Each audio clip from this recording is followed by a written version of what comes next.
It's my pleasure to introduce our expert panel today. We have Sydney Jacket. She is a functional medicine coach, would you say? Sure. Okay. You can say that. I love her vivaciousness of how she serves her community. And I like that she really works with very high impact people because her background is she's a retired fire chief. Wow. And so what I love about her expertise is when people are really under pressure with their jobs, with their life, she is a perfect person to help them with. Pat Chin is a wellness home consultant, and her and I work together amazingly with a wonderful product line from Japan. What I really endear about Pat is she worked in corporate for 32 years, 35? 39 years in finance, and she just retired this year. So how awesome is that? To do more of the wellness aspect. She's a wellness home consultant and a true expert at that. Tonight we're going to focus on sleep, and she will share some solutions with us. And of course I introduce my husband, Dr. Barry Weinberg. He's been a chiropractor for over 30 years. We have had our business as partners for over 30 years. Yeah, we talked about it. And well, we're looking forward to hearing more. And today I'm going to talk about strategies for sleep posture and pillows and things like that. Very good. Great. So tonight, the topic for the Holistic Chamber is actually sleep. Have you ever noticed there is so many convoluting information? Some people say, oh, you should be sleeping 9 hours a day, a night. But nobody really gets to the deep REM sleep. Anybody have a concern with that? Ever? Okay, yeah. I've worked in holistic health for many years, and I've seen research out of Japan where it says we don't really need 9 hours. Right. We just need the 3-4 hours in the deep REM sleep that most of us just never get. So we end up tossing and turning, and each time we toss and turn, we're out of the deep REM sleep. And then we fall back and Pat, kick us off. Tell us a little bit. I know that you've done a lot of research. Share a little bit about the science. Right, so start going back to what you're talking about with the REM sleep, right? So there are like 5 stages of sleep. REM is the last one, and that is where we get that deep sleep where, you know, before we get into that, our brain is really detoxing and cleansing out the proteins that have built up throughout the day and getting us ready for the next day. So when you get that deep REM sleep, that's where you're getting ready and preparing yourself for the next morning. If you don't get that REM sleep, you end up with, you know, foggy brain, you can't concentrate, and then over time, you end up being, it really affects the body in terms of what the body can take from, and it introduces, and it doesn't, not introduces, but it doesn't help when you have, you know, diseases, because then the body can't recuperate fast enough and release everything it needs to, so it just continuously builds up, and that's not good for the body, right? So you want to make sure you get that REM sleep, and Anya's right, you know, they say that an average, we should get 7.5 hours, but, you know, as long as, you know, that is the standard, and to be able to go through the cycles of sleep, because you want to get through at least 5 cycles of sleep with the REM. So if you 90 minutes, it's 7.5 hours total. But if you're getting to that REM sleep quickly and staying in that REM sleep for a while, then you don't need that total 7.5 hours. I've gone through, you know, I've been through that, working in the corporate world, working 24/7 when I didn't really want to.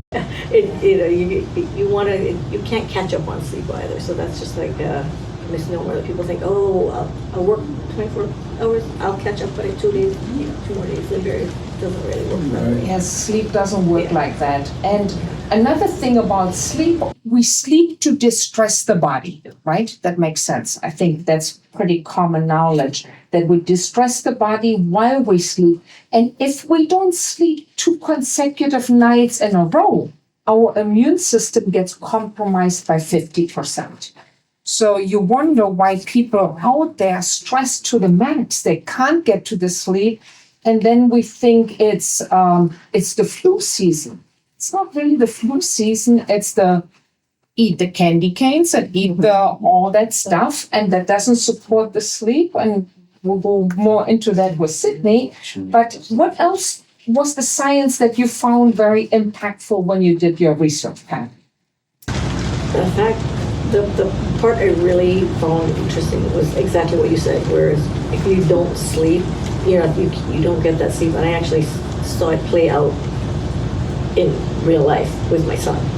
Yes. Right? So during COVID, they were always on the games. They couldn't go out, so they were always playing on the games and just not sleeping, and it just threw everybody off. And after a while, he hadn't slept for at least 2 or 3 days. Wow. Right? And then it just snowballed, and he went into this schizophrenic breakdown, where he ended up being hyperactive and everything. So it really sleep.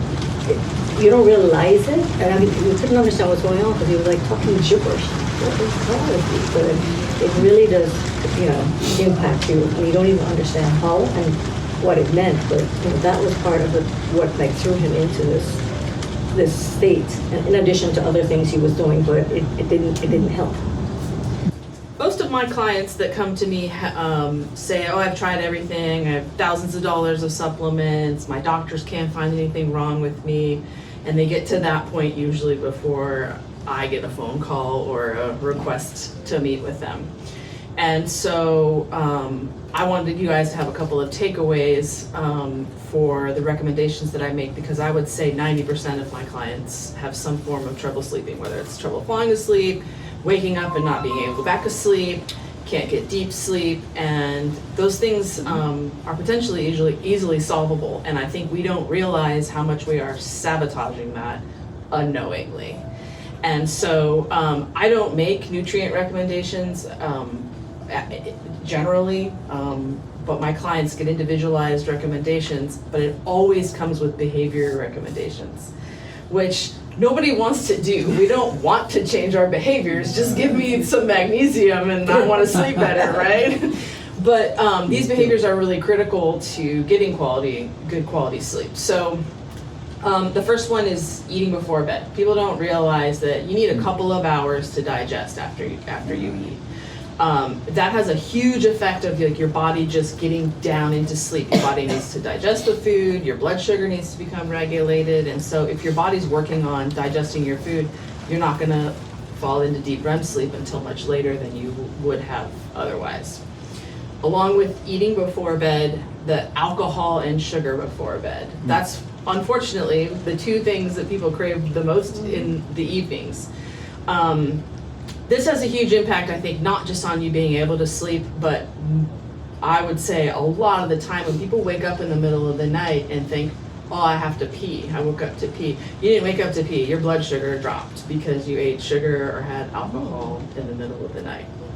So that's very, very common. You don't realize that whatever your last meal was made up of, or if you had alcohol or sugar or a high carb snack before bed, that when your blood sugar drops, that's an emergency for your body. So it wakes you up because it needs more sugar in your bloodstream. You might get a little bit of adrenaline, a little bit of cortisol, and now you can go back to sleep.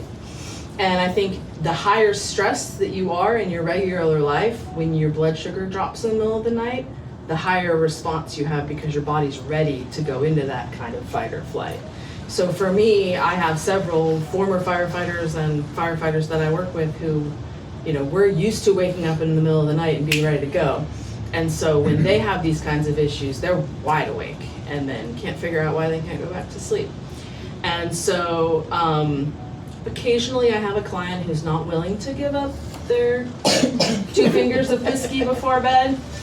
And so I always say, okay, well then you need to eat 2 hard-boiled eggs with your whiskey, or a high protein snack, and it'll help balance it out a little bit. I also say drink it earlier. Drink it as early as you can. Don't drink it at 9:30 before you go to bed, so your body has a chance to metabolize it. Same thing with the sugars. such a hard thing to do in the evening, but it is really affecting your ability to sleep well.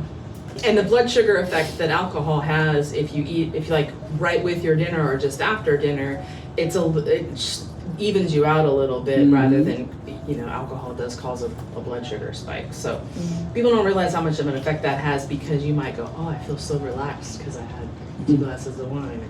If you're really stressed out during the day with your everyday things that we do, being a family person, having pets, taking care of business, maybe even being a business owner, there's a lot of things going on sometimes. Yeah, I think that breath work is amazing. You can do it before bed, you can do it if you wake up in the middle of the night.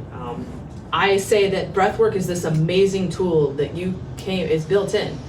You arrived in this world with this tool that you have at your disposal to completely change the biology of what's going on in your body. And so we do not tap into that enough as human beings. I think we've lost touch with that ability in our bodies. But once you start practicing it, your body will naturally start doing it when it notices that you need it. And so I cannot recommend breath work enough for people to do it when you're driving, do it when you're walking the dog, do it when you're awake in the middle of the night. I don't know anything else that's that powerful and easy and free. And how about the supplements, like melatonin is very famous. Is there a downside to it, or is that health? I have an opinion that I can give you about melatonin. Sure. Okay. I knew this question was going to come up today. Melatonin, as you may or may not know, is a hormone that your body makes naturally. And so if you're not making enough melatonin, some of these behaviors that I still have on my list could be affecting it. But you could also have a nutrient deficiency that's causing your body to not make melatonin. And so I like to go there before we go to adding a hormone. I'm not a doctor, but I also don't like to give someone something that if I gave you melatonin, you already weren't making enough, but you were kind of making some. I don't know how much melatonin is going to make your body go, oh, cool, I got plenty, I'm not going to make any anymore. Now you're stuck taking melatonin for the rest of your life. I also have never heard somebody go, I sleep amazing on melatonin. Everyone says they wake up tired the next day. So I like to give the body a nutritional nudge and see if between behaviors and nutrition, we can nudge it into doing what it's supposed to be doing. And I think that's a great point. And nutrition is one aspect, but it's also the body positioning. So the chiropractic point of view is that the body has an innate intelligence. Absolutely. And it knows exactly what to do. There are billions of chemical reactions happening every second in our body. I'm a big fan of don't play chemistry set with your body. The least medication you can take, the least supplements even, even nutritional stuff, the less you can take, the better. If you could do it through a healthy, natural lifestyle, and the nervous system is the most important part of us. The nervous system controls everything else in the body. The brain, spinal cord, nerves controls the glands, controls the hormones, controls everything, controls our view of the world. We don't see with our eyes and ears, we see through them. We see with our nervous system. We hear with our nervous system. And the nervous system in stress or tension has a very different experience of life than that one that's in a state of ease. Right, you're in dis-ease. Exactly, ease or Right. disease. Right. And you're going to digest foods and produce hormones very differently than if you're always in the stress response versus when you're in ease. So, to be your own chiropractor at night while you sleep, I get the question all the time, what pillow should I use? How hard of a mattress? How soft of a mattress? What kind of blanket should I use? How high of a pillow? Should it have a curve in it? I'm going to keep it really, really simple. So I'm sitting with good posture right now. Whatever position you're sleeping in, you want to be in this posture. So first of all, you do not want to be sleeping on your belly. Because what do you got to do when you're on your belly? Turn your head. You got to sleep like this. Now, most of us sleep 6, 8, even 4 hours. Imagine walking around like this for 4 hours. So you're going to have a problem. So don't sleep on your belly. You want to be on your side or your back. Okay, so let's look at the pillow first. If you're on your back, you don't need that much of a pillow. You just need some support for your neck. And that's why a lot of them put that curve in there. But they sometimes give you too much pillow and you're like this. So very flat pillow, maybe with a little bit of a towel rolled underneath your neck if you're gonna be on your back, just something real simple. You know, I have a pillow that has two sides. One side's a little fatter and one side's a little narrower. So when I'm on my back, I go on the narrow side because I don't want to be like this. That puts stress in the spine. When you're on your side, you got from here to here. So that's how big your pillow needs to be, and you got to figure in the squish factor. So you need if you're on your side, you need a pretty big pillow to keep your head here. If you have a partner or somebody you live with, have them look. If you're like this, it's too small. Like if the bed's here, if you're like this, it's too small. And if you're like this, it's too big. If you don't have a person, get a mirror and look. That's how you know how big of a pillow. Maybe you need two to get it to the right height. So lastly, so if you're on your back, you always want your arms, your shoulders and your arms, and your hips and your knees supported in some way. In a neutral position. So if you're on your back, it's good to have some kind of pillow underneath your knees to keep them bent. You need one between your knees, especially if you're on your side. If you're on your side, bend the knees, and you want one here. Wow. Just to support you. So you're like this, you're hugging something. It'll take care of all these things. Just to summarize, you want the pillow that's going to keep you in an upright position even though you're laying down, right? Just like if you were standing. If you're on your back, you don't need that much of a pillow, just enough to support your neck. And if you're on your side, to support this amount of height, either side.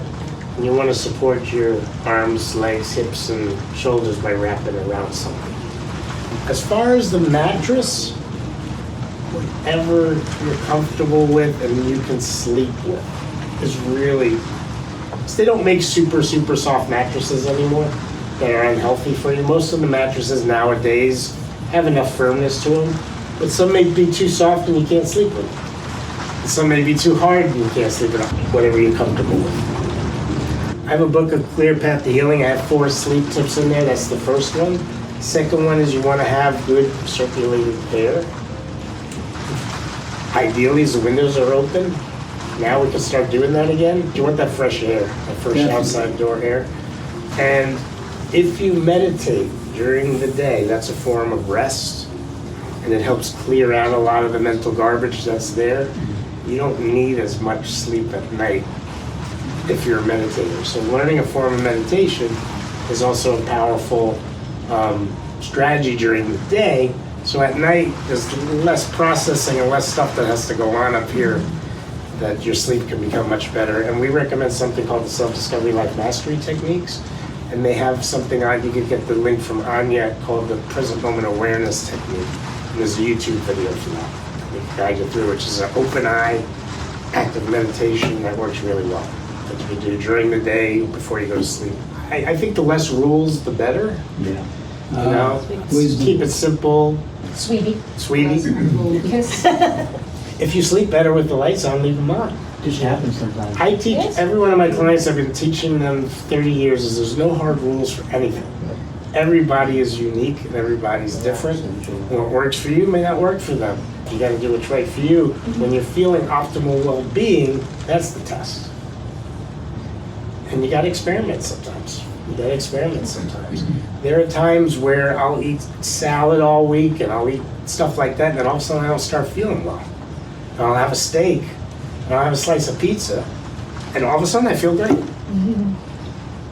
You know, so My kind of guy. you know, you gotta. I'm a big believer in the innate intelligence of the body and your body.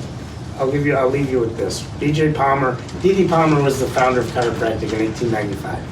His son BJ he brought chiropractic to the world in the early 1900s, and he wrote tons of books. And he said this, I love it. He had a sense of humor. He said, the body has an innate intelligence that knows everything. We have an educated intelligence that thinks it knows everything. Because my advice to you is trust the innate intelligence. I'll leave you with that. That's good. Thank Great you. So you wisdom. hear some different viewpoints here. Yeah. As a wellness home consultant and having grown up in nature and around naturopathy, growing up in Germany, we didn't go much to the pharmaceutical course of action. You would go to a medical doctor and still leave sometimes with a prescription for a naturopathic or a homeopathic. And growing up in nature, I think that, and you might have heard a little bit of a theme here, breathing, meditating, doing natural things, letting the fresh air in. Especially over the time during COVID, we really got disconnected from being outdoors. And it's an element that as a wellness home consultant and working with families, it's an element that is truly missed right now. It's like, to me, it's always the missing link because I know how I feel and who I am in nature. Anybody heard of grounding? Oh, yeah. Oh, yeah. We all heard of grounding. Yeah. Well, grounding is not the big fancy something that you plug into your electric. The original grounding is what? Walking barefoot on the beach, walk on the magnetic field of the earth. For me, it's walking in a forest, walking in a field of grass. The more we breathe deeply, outdoors preferred. But many of us cannot be outdoors as much as we want to because we're confined through work and children. I now sometimes work with families and they're concerned about letting the kids outside. But it is such an important part, getting the sunshine on your skin. So the wisdom of the innate of the body. And if we go back to that wisdom and apply that into our sleep habits. So there is a lot of things about bringing natural back into our homes. Pat and I work with a line from Japan that is really focused on bringing earth magnetic field back into our sleep habits. So a couple of other things around the natural environment while we sleep. In Japan, they found that when the body is warm and the head is cold, we sleep deeper. And there's pillows that can handle that. If you want, Pat and I can show you the product technology lines that we have. We have a sample here. The positioning of the body. You heard about the nutrition and the behaviors that we can do. It needs us to change our habits. And sometimes to break the habit when we're so out of the loop, well, I've always done it this way. If I could follow up with that, I don't believe that our body heals in a vacuum, but this nature, going out in nature, you're not just getting grounding, you're getting Yes. sunlight in your eyes, you're getting fresh air, and so You're there's getting all the these, far infrared, the there's all these negative other ions, benefits. everything, yes. And we are surrounded by all the electronics. When you sit in front of the computer, you get drained from the computer, and it is the electromagnetic field. It fatigues us, and that affects us even into the night. I want everybody Jacked right up. now to pretend they're using their phone. What do you know is happening to your posture? Down. Terrible. Down. What does this posture look like? Depressed. Like Depressed. Depressed, defeated. This is Drained. this is the posture of that. If you're in this posture, You're not you're getting going to oxygen. feel defeated. Go into that posture for a second. What happened to your breath? Sharp. What happened to the corners of your mouth? Down. down. Yeah. So sit up. What'd you hear? Did you hear everybody's breath as soon as you Yes. sat up? Yeah. What everybody do? Yes. They're all smiling, right? The frowns went upside down. So you're on the phone a lot. You gotta hold it up.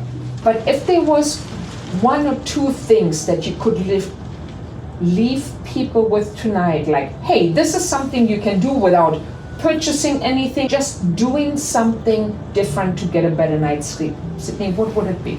After dinner, go for a walk and then be done with your devices.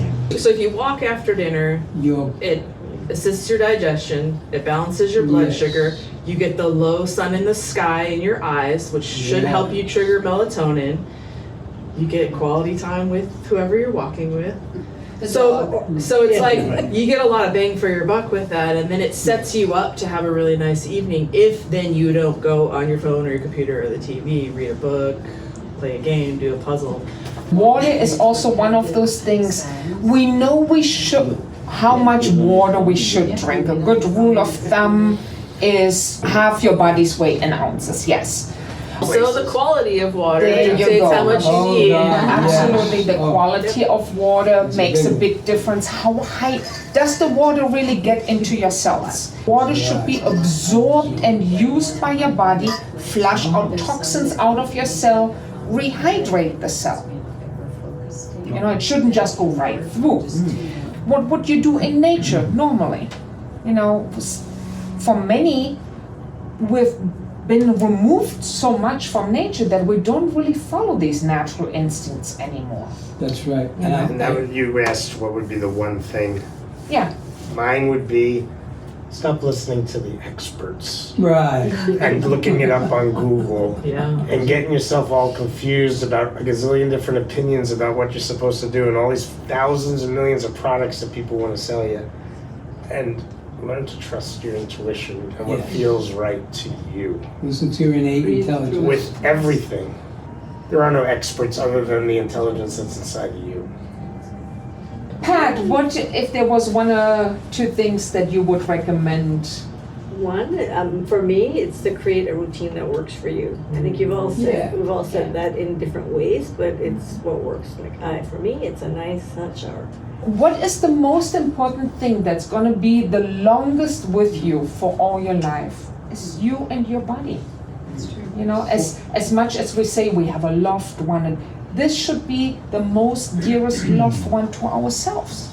In the airplane, what do they tell you? If the mask come down, you Put put yours it on on first. you first. Because right. if you are not well, and you don't sleep well, and you're not hydrated well, and you don't do things well to treat yourself well, you can't be well for anybody else. That's right. It's like you become the watering can and you give everybody and you nurture, you're gonna run out. If you don't refuel, you know, we appreciate you coming. We hope you're walking away with maybe 1-2 nuggets of wisdom, maybe a little bit more.